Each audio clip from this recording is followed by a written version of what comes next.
The crystalline spires of the Etherean palace pierced the violet sky, their surfaces reflecting the light of 3 moons. Princess Nyara stood at her chamber window, her iridescent skin catching starlight as she watched the human delegation approach. The treaty signing was minutes away, and with it, her fate would be sealed. Commander James Harrison led the Earth Coalition's diplomatic team through the grand hallways, trying not to betray his wonder at the alien architecture. The Etherians were notorious for their emotional restraint, and he couldn't afford to appear overwhelmed. His footsteps echoed against the living crystal floors, each step bringing him closer to his new role, not just as a diplomat, but as a husband to an alien princess. The great hall hummed with tension. High Sovereign Kethrin, Nyara's father, sat upon the luminous throne, his expression unreadable behind the ceremonial mask of state.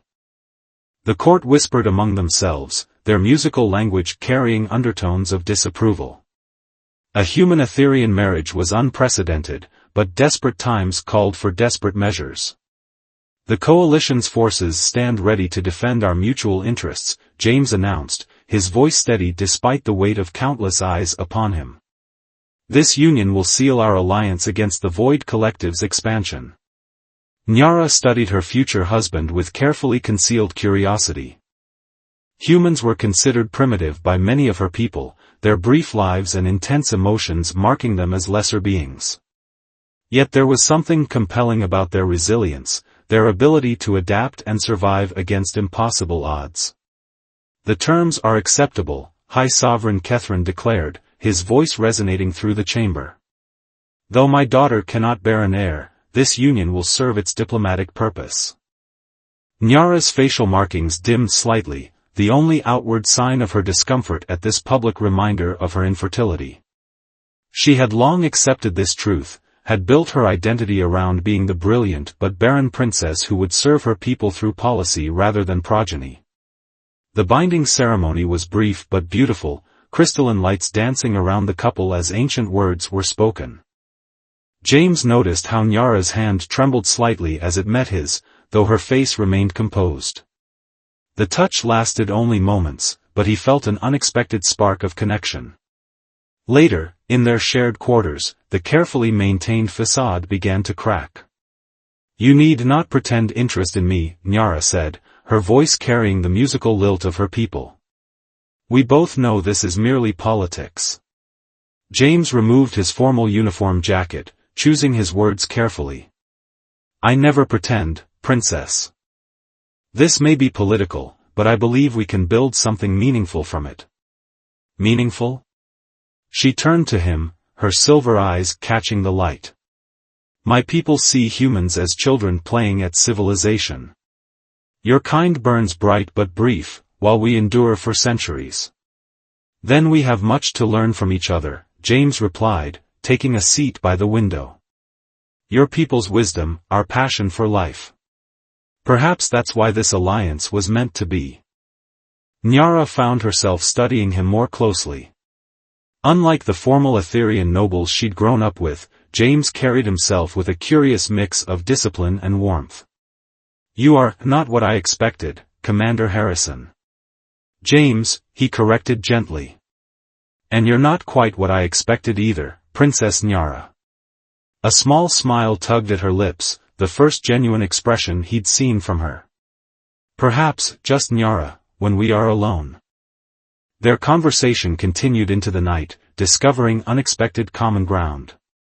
Both knew the weight of duty, the sacrifice of personal desires for the greater good. Both understood what it meant to be seen as different, she for her infertility, he for his unconventional approach to diplomacy. As the moon set and dawn approached, Nyara realized something had shifted. The human's presence didn't feel like an intrusion anymore, but rather like the beginning of something new. She didn't love him, love was considered a weakness among her people, but she felt something else stirring, curiosity, respect, and maybe even hope. James watched the sunrise paint the crystal city in rainbow hues, thinking about the challenge ahead. This marriage might have been arranged for political convenience, but he was determined to make it more than that. Not just for the sake of the alliance, but for the remarkable woman who now shared his life. Neither of them could have known then how their careful diplomatic dance would soon be shattered by an impossible discovery, one that would challenge everything both their peoples believed about the barriers between their species. 3 months into their diplomatic marriage, Nyara noticed the first signs that something was different. The subtle changes in her body's bioluminescence, the strange fluctuations in her energy patterns, all impossible according to everything she knew about her own physiology. When the royal physician's scanner hummed to life in her private chambers, she expected another routine examination. Instead, the device emitted a series of unexpected tones. The physician, Dr. Varin, ran the scan 3 more times, his usually impassive face showing rare signs of confusion. "My princess," he said finally, his voice barely above a whisper, "there appears to be life." Nyara's markings pulsed with shock. "That's not possible. I was declared infertile at birth." Every test was accurate," Varin interrupted, studying the holographic readouts floating before him. "For Etherian biology. But this." He gestured to the swirling patterns of light that represented her condition. "This is something our systems have never encountered before." The realization hit her like a gravitational wave. James. Somehow, the impossible had happened. Human and Etherian DNA had found a way to combine. She pressed a hand to her abdomen, feeling a mixture of wonder and terror. This child shouldn't exist, yet it did. "No one can know," she said quickly, her mind racing through the implications. "Not yet. Not until I understand what this means." Varin nodded slowly. "I will keep this confidential, princess." "But..." He hesitated. "The High Sovereign will notice eventually. Your body's luminescence patterns are already changing." Nyara left the medical chamber in a daze, her thoughts churning. In the 3 months since their marriage, she and James had grown closer than she'd ever expected. What had started as diplomatic courtesy had evolved into genuine companionship, perhaps even affection, though she still struggled to name these unfamiliar emotions. She found him in their shared quarters, reviewing coalition defense reports. One look at her face and he was on his feet. "Nyara? What's wrong?" Her voice caught in her throat. How could she tell him? What would he think? Humans were so unpredictable with their emotions, their reactions impossible to calculate. But as she met his concerned gaze, she knew there was only one path forward. "I'm carrying a child," she said, her words barely audible. "Our child." James stared at her, his reports forgotten. "But they said it was impossible. That our species couldn't." They were wrong. Nyara's markings pulsed with anxiety. Or perhaps they never truly tried to understand the possibilities. Either way, this changes everything. He crossed the room slowly, his expression shifting from shock to something softer. "Are you all right? Are you happy about this?" The question caught her off guard. In Etherian culture, personal feelings about duty were irrelevant. But James always asked about her feelings, always wanted to know her thoughts. It was one of the many things about him that had begun to shift her worldview. "I'm afraid," she admitted, surprising herself with her honesty. "Not of the child, but of what others will do when they discover this. My father, the court, they may see this as a threat to the purity of our bloodline." James's jaw tightened. "They won't harm you. Either of you." His protective instinct was so quintessentially human, yet Nyara found herself drawing strength from it. "We need to be careful," she said. "If we handle this wrong, it could destabilize the alliance. The conservatives in my father's court already oppose our marriage. This could give them the leverage they need to break the coalition apart." They spent hours discussing possibilities, planning their next moves. James suggested reaching out to his own medical experts, but Nyara knew they needed to understand the Etherian perspective first. There had to be records, historical precedents they could learn from. "The archives," she said suddenly. The deep archives beneath the palace. If there have been other cases like this in our history, the records would be there. But wouldn't those records be closely guarded? Nyara's markings brightened slightly, a sign of determination. Yes, but I know someone who can help us access them. My old mentor, archivist Thela. She's dedicated her life to preserving our people's true history, not just the official version. As night fell over the Crystal City, Nyara felt the weight of their secret pressing down on her. Yet mixed with her fear was something else, a sense of possibility. This child, impossible as it was, represented something new. A bridge between worlds, a proof that the barriers between their species were not as absolute as everyone believed. James took her hand, his touch warm against her cool skin. Whatever happens, we face it together. For the first time since discovering her pregnancy, Nyara felt her anxiety ease slightly. They had challenges ahead, massive, potentially dangerous ones, but she was no longer alone. And perhaps that would make all the difference.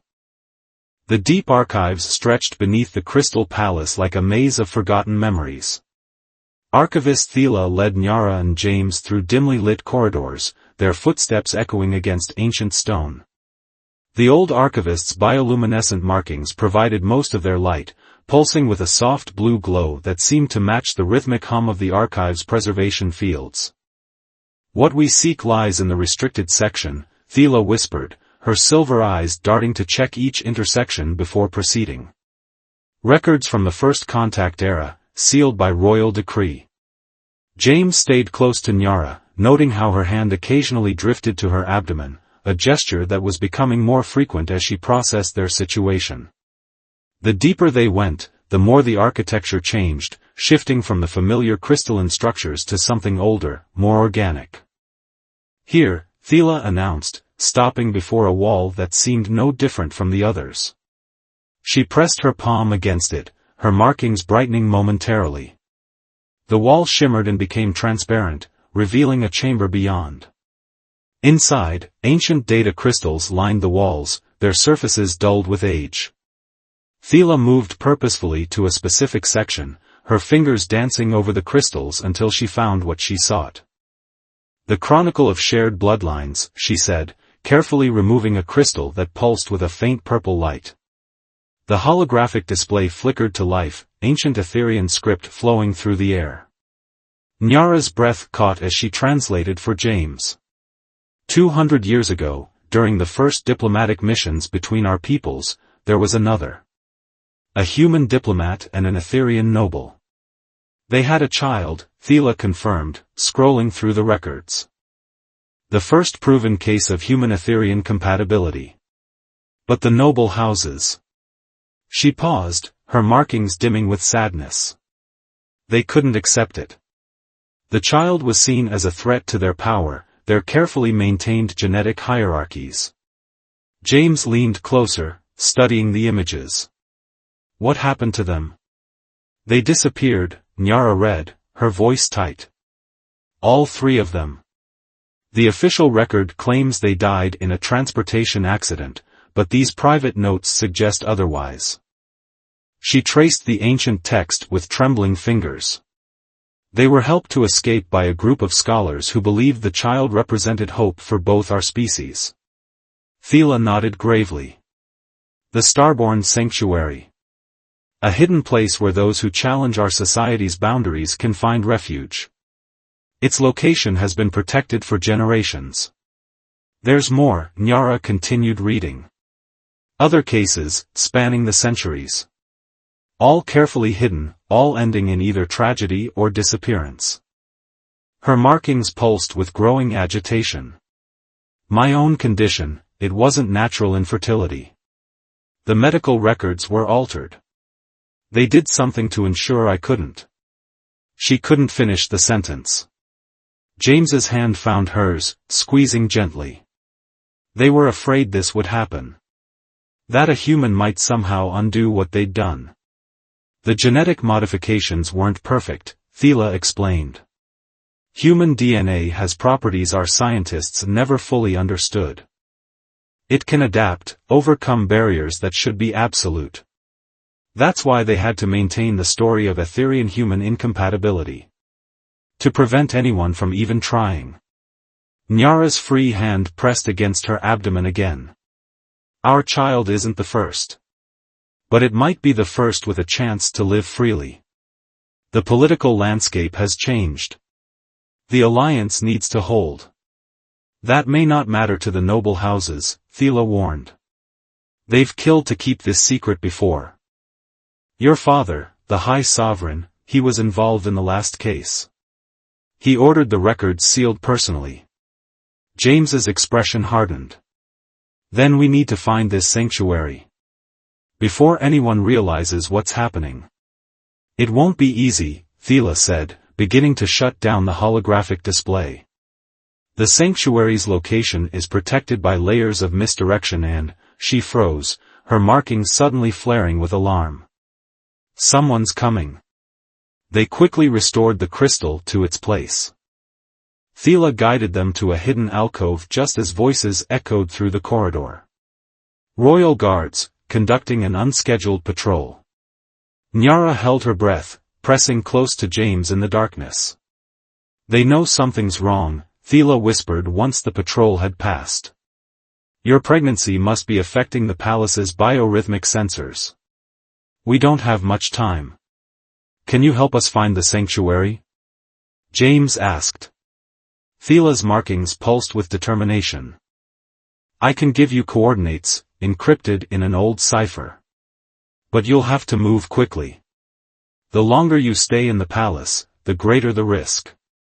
As they made their way back through the archives, Nyara's mind raced. Everything she'd believed about her condition, about the supposed barriers between humans and Etherians, had been built on carefully constructed lies. Her own father had been part of maintaining those lies. We'll leave tomorrow, she decided, her voice steady despite her inner turmoil. During the atmospheric harmonics display. The electromagnetic interference will help mask our departure. James nodded, already planning. I can arrange for a small shuttle to be ready. Make it look like a routine diplomatic mission. They reached the archive's upper levels, where Thela paused to give them one final warning. Once you begin this journey, there's no turning back. The noble houses will see your child as a threat to everything they've built. They'll never stop hunting you. Nyara straightened, her markings bright with newfound purpose. Then we'll never stop running. This child deserves a chance at life, not just for its own sake, but for what it represents. Hope. Change. The truth about what our peoples can become together. As they parted ways with Thela, the weight of history seemed to press down on them. Generations of secrets, of lives destroyed to maintain the illusion of separation between their species. But now, finally, there was a chance to break that cycle. They just had to survive long enough to take it. The atmospheric harmonics display painted the sky in waves of ethereal light, creating a dazzling show that drew every eye upward. Perfect cover for two figures slipping through the palace's lower levels, making their way to the diplomatic hangar where a small shuttle waited. Nyara's markings were dimmed to near invisibility, her ceremonial robes replaced with simple traveling clothes. James moved beside her, his coalition uniform exchanged for nondescript attire. They had one chance at this. If they failed, their child's fate would be sealed before it was even born. The shuttle's prepped, James whispered as they reached the hangar's entrance. Basic diplomatic markers, nothing suspicious. He'd spent the last day establishing a false flight plan, making it look like a routine mission to a nearby coalition outpost. The hangar doors slid open silently. But as they stepped inside, Nyara froze. Wait. Her markings flickered with alarm. The guard patterns are wrong. She was right. The usual two-person patrol had been replaced by 4 guards, their positions carefully arranged to monitor all approaches to the diplomatic vessels. Someone suspected something. Back, James breathed, pulling her into a maintenance alcove just as one of the guards turned their way. "We need another way in." Nyara's mind raced, recalling her childhood explorations of the palace. The service tunnels. They connect to the hangar's maintenance level. If we can reach the shuttle from below. A distant alarm began to sound, its crystalline tones echoing through the corridors. Nyara's markings pulsed with fear. They know. Then we move now. James led the way to the nearest service entrance, his military training evident in every precise movement. The tunnels were cramped, designed for maintenance drones rather than people, but they provided cover as palace security protocols engaged around them. They emerged into the hangar's lower level just as voices erupted above. Orders being shouted, the sound of running feet. "Princess Nyara," a commanding voice called out. "By order of the High Sovereign, remain where you are." They're isolating the hangar, Nyara realized, recognizing the sound of security fields activating. "We'll be trapped." James was already moving, guiding them between rows of maintenance equipment. "The shuttle's autopilot is programmed. We just need to reach it." He'd spent hours the previous night setting up contingencies, making sure their escape vehicle could break through any standard containment protocols. They reached the vertical access shaft that would take them to the shuttle's docking level. James went first, helping Nyara climb after him. Her pregnancy made the ascent more challenging, but fear and determination drove her upward. They emerged behind their chosen shuttle just as the first stun blast struck the wall beside them. Royal guards were converging from multiple directions, their weapons powered to incapacitate rather than kill. "Small mercy. Stop." A new voice rang out, one that made Nyara's heart clench. High Sovereign Kethrin strode into the hangar, his ceremonial armor gleaming. "Daughter, you cannot leave." "Father." Nyara stepped forward, one hand protectively over her abdomen. "You know why I must. That abomination cannot be allowed to exist." Her father's voice was cold, devoid of any paternal warmth. "It threatens everything we've built, everything we've protected for generations." "You mean everything you've hidden," James countered, positioning himself between Nyara and the guards. "How many others did you condemn to maintain your lie?" The High Sovereign's markings flared with anger. "You dare question our ways? Our preservation of genetic purity has kept our civilization stable for millennia." "Stable," Nyara said bitterly, "but stagnant. This child proves what you've always feared, that we're not as separate from humans as you pretend. That we can change, grow, become something new together." "Seize them," the High Sovereign ordered. "The child must not." His words were cut off by a massive power surge. The hangar's lights flickered and died, plunging everything into darkness broken only by the glow of Etherian markings. In the confusion, a new voice called out. "Go!" Archivist Thela emerged from a side entrance, her hands on the hangar's control systems. "I've disabled the containment fields. You have moments." James grabbed Nyara's hand and ran for the shuttle. Guards fired blindly in the darkness, their shots going wide. The shuttle's hatch opened at their approach, responding to James's pre-programmed commands. "Thela." Nyara called out to her old mentor. "Come with us." "Someone must remain to tell the truth," the archivist replied calmly, even as guards moved to surround her. "Now go. Find the sanctuary. Give your child the future we were all denied." They launched as emergency power returned, the shuttle's engines burning bright against the darkened hangar. Palace defenses tried to lock on, but the atmospheric harmonics display provided the interference they needed to slip through. As they broke through the upper atmosphere, Nyara watched her homeworld shrink behind them. Tears fell from her eyes, glowing like tiny stars in the cabin's dim light. Everything she'd known, everything she'd been, was now behind her. "We got coordinates from Thela's cipher," James said softly, setting their course. The sanctuary's hidden in an asteroid field in unclaimed space. We'll have to be careful, they'll send pursuit ships. Nyara nodded, composing herself. They weren't safe yet. But they were free, and their child had a chance. She looked at James, saw the same determination in his eyes that she felt in her heart. Whatever came next, they would face it together. Behind them, amidst the spreading news of their escape, change was already beginning. Questions would be asked. Truths would surface. Whether the noble houses wanted it or not, their carefully maintained walls were starting to crack. The future was coming, and it would not be denied. The starborn sanctuary emerged from the asteroid field like a dream made real. Ancient structures of crystal and metal were woven through the asteroids themselves, creating a hidden world between worlds. As their shuttle approached, guided by the encrypted coordinates, Nyara and James saw other vessels docked in concealed bays, evidence that they weren't the only ones who had sought refuge here. Welcome, Seekers, a voice transmitted across their comm system. You are safe now. They were met by the sanctuary's guardians, a diverse group of both Etherians and humans who had rejected their society's restrictions.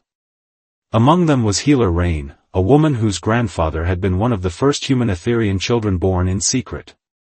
Your child isn't alone, Rain explained as she led them through the sanctuary's halls. There are others here, children of both worlds who live freely. We've learned much about the true potential of our combined genetics. The sanctuary became their home over the following months. Nyara's pregnancy progressed, defying every conventional understanding of both human and Etherian biology. Her body adapted, creating something entirely new to sustain the life growing within her. James found purpose among the sanctuary's defense forces, helping protect their hidden haven from those who would destroy it. But he never strayed far from Nyara's side, watching in wonder as her pregnancy advanced. The noble houses still search, reported Sentinel Kira, one of the sanctuary's scouts, during a council meeting. But their efforts are having an unexpected effect. Their very pursuit has sparked questions among both our peoples. Why are they so desperate to find you? What are they trying to hide? Reports filtered in from both Earth and the Etherian Empire.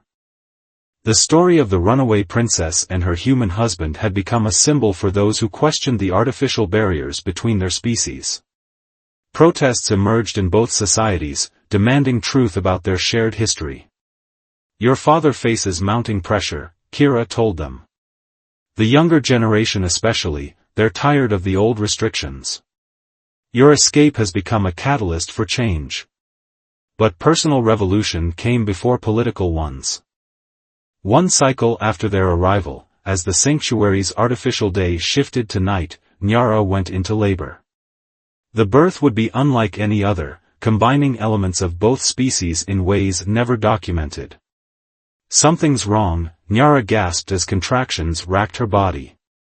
Her markings were pulsing erratically, filling the medical chamber with flashing light. The energy patterns, they're not stabilizing.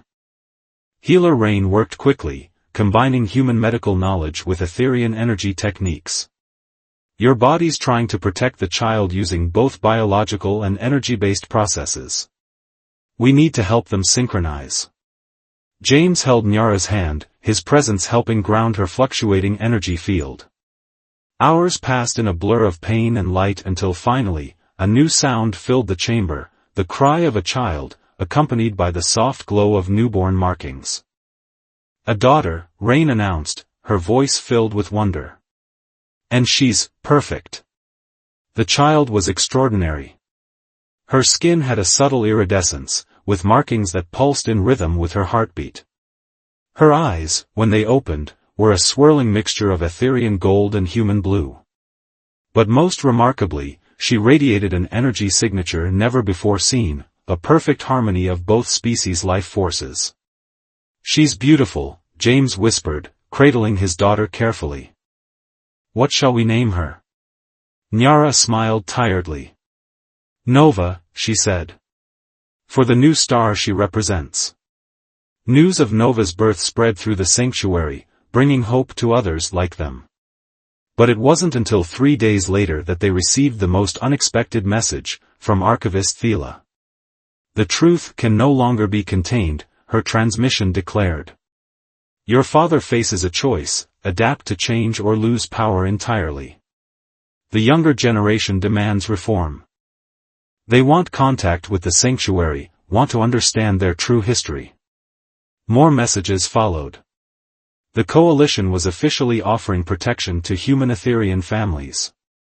Several noble houses had broken ranks, admitting their own hidden histories of cross-species relationships. The walls were crumbling. "It won't be easy," James said as they watched Nova sleep, her tiny markings pulsing peacefully. "There will be resistance, maybe even violence from those who cling to the old ways." "But she won't have to hide," Nyara replied, her voice firm. "None of them will, not anymore." In the following months, the sanctuary began to change. No longer just a hiding place, it became a center for understanding the true potential of human-Etherian cooperation. Research flourished, uncovering abilities and adaptations that neither species had imagined possible. Nova grew quickly, displaying traits of both her heritages. She had her mother's grace and her father's curiosity, along with abilities entirely her own. Other children like her emerged from hiding, each one unique, each one proving that diversity brought strength, not weakness. 1 year after their escape, Nyara stood with James in the sanctuary's observation dome, watching the stars. Nova slept peacefully in her arms, her markings glowing softly in the darkness. "Was it worth it?" James asked quietly. "Leaving everything behind?" Nyara looked at their daughter, then at the community they'd helped build, a place where people could love freely, where children of two worlds could grow without fear. Where the future was being born. "We didn't just leave things behind," she answered. "We moved forward. All of us." She smiled as Nova stirred, her tiny hand reaching up to touch her mother's markings. "And this is only the beginning." In the space between worlds, surrounded by others who had dared to defy convention, a new civilization was taking root. Not purely human, not purely Etherian, but something gloriously, impossibly new. And in that newness lay the seeds of a future neither species could have achieved alone. The stars shone on, bearing witness to the change. A new dawn had truly begun.